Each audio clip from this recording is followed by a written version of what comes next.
یہ بات درست ہے، اس کو ہمیں کھلے دل سے قبول کرنا چاہیے کہ ہم مسلمان ہونے کے باوجود ان قدروں کو اختیار نہ کر سکے جو ہمارے آقا نے ہمیں دی.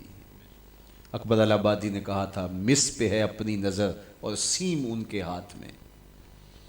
ہم تو تانبے پہ نظر جمائے ہوئے ہیں اور چاندی وہ لوگ لے گئے. اقدار عالیہ، رویوں کی خوبصورتی، قوانین کی بالادستی اور زندگی کا بہت سارا جمال وہ ہم سے چھین کے لے گئے. یہ خزانہ ہمارا تھا، لیکن صاحب جام اسی کا جو بڑھ کے تھام لے، جو بھی محنت کرے. ایک وہ زمانہ بھی تھا کہ شارلمان اس کے لارڈز ابھی دستخط کرنے کی مشق سے گزر رہے تھے. ابن حزم کے قلم سے 1000 کتابیں نکل چکی تھی. وہ زمانہ بھی ہم نے دیکھا جب پیرس میں کیچڑ تھا اور بغداد عروس البلاد کہلاتا تھا.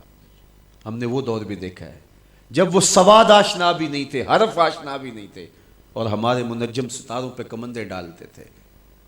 جب ہم محنت کرتے، خدائے زندہ زندوں کا خدا ہے، یہ اس کا اصول ہے، یہ اس کا ضابطہ ہے.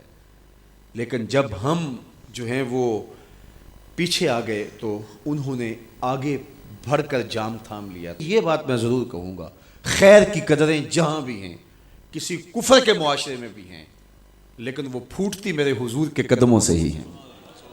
چوکھٹ اسی سے ہی فیض اور نور اور روشنی پھوٹی ہے، اجالے یہیں سے گئے ہیں، ورنہ انسان آج بھی زنجیروں میں جکڑا ہوتا. وہ کیسا سماج تھا کہ جب بیٹی کو زندہ درگور کر کے باپ آتا تھا تو معاشرہ اسے داد دیتا تھا کہ تو نے اپنی آبرو بچا لی ہے، تو نے اپنی عزت بچا لی ہے. اور یہ اتنا بڑا گھنونا جرم.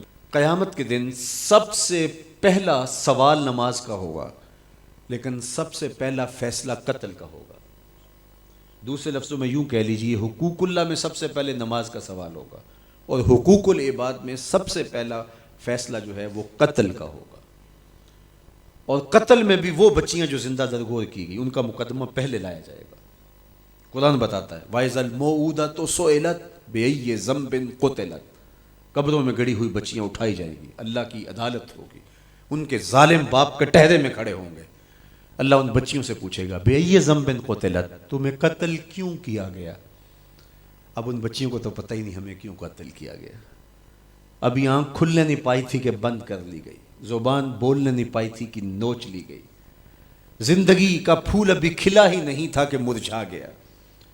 انہیں تو پتہ ہی نہیں ہمارے ظالم باپوں نے یہ قیامت کیوں اٹھائی، یہ غضب کیوں توڑا، ہمارے معصوم دامن پہ کون سا داغ دیکھا کہ ہمارے ظالم باپوں نے ہماری زندگی نوچ لی.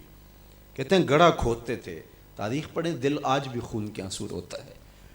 اور گڑھا کھود کر کے اس میں کھلونے رکھتے اور بچی وہاں بیٹھ جاتی اور کھلونوں سے کھیلنے لگتی، اور وہ اوپر سے ریت ڈالتے، اور وہ بچی پہلے پہل تو اس کو کھیل سمجھتی اور وہ اس کھیل میں خود شریک ہوتی. لیکن جب اس کے کندھوں سے اوپر تک ریت بڑھتی اور اس کی سانس دبنے لگتی، پھر اسے سمجھ آتی یہ کہانی کوئی اور ہے. پھر وہ معصوم اور ننھے ہاتھ جوڑ کے اپنے باپ سے زندگی کی بھیک مانگتی، لیکن ظالم سفاک باپ ریت ڈالتا اور یوں اس کی سسکیاں، اس کی آہیں، اس کی چیخیں، اس کے آنسو اس ریت میں دب جاتے. اور اس معصوم ننھی چڑیا کے لیے نہ کوئی موم بتیاں جلانے والے تھے، نہ کوئی اس کے لیے احتجاج کرنے والے تھے، اور نہ کوئی اس کی FIR کٹتی تھی. باپ کو بھی داد ملتی، ماں کو بھی داد ملتی. معاشرہ صفاق اس پہ ماتم کرنے کی بجائے اس پہ خوشیوں کا اظہار کرتا. پہلی آواز پورے عرب میں جو اٹھی اور بلند ہوئی وہ میرے حضور کی تھی. بیٹیوں کو قتل کرنے والوں سن لو، میری فاطمہ میرے جگر کا ٹکڑا ہے. یہ پہلی آواز تھی. یہ صرف کلمہ محبت ہی نہیں ہے، اس ظالمانہ سماج کے خلاف جو ہے وہ علم جہاد میرے حضور نے بلند کیا. میری بیٹی میرے جگر کا ٹکڑا ہے. اور کہا جو 2 بیٹیاں، 2 بہنیں اللہ کی رضا کے لیے پروان چڑھائے اور ان کا نکاح کر دے، قیامت کے دن وہ یوں میرے نیڑے ہوگا جس طرح یہ 2 انگلیاں کری. یہ جب میرے حضور نے فرمایا، مجمع سے ایک شخص کھڑا ہو گیا. حضور کیا جس کی 2 بیٹیاں نہیں ہیں اس کو یہ اعزاز نہیں ملے گا؟ کسی بیچارے کی 2 بیٹیاں نہ ہو، 1 بیٹی ہو، تو کیا اس کو یہ اعزاز نہیں ملے گا کہ وہ آپ کا ساتھ پائے؟ حضور نے فرمایا اسے بھی ملے گا. لیکن میں آپ کو دعوت فکر دیتا ہوں کہ اس سوال کے پیچھے کی کیفیت دیکھیے. اس کی 1 بیٹی تھی، کہاں بیٹیاں زندہ درگور ہو رہی ہیں اور کہاں ایک بیٹی والا کہتا ہے کاش کہ میری بھی 2 بیٹی۔ یہ تھا لایا ہوا میرے حضور کا نظام۔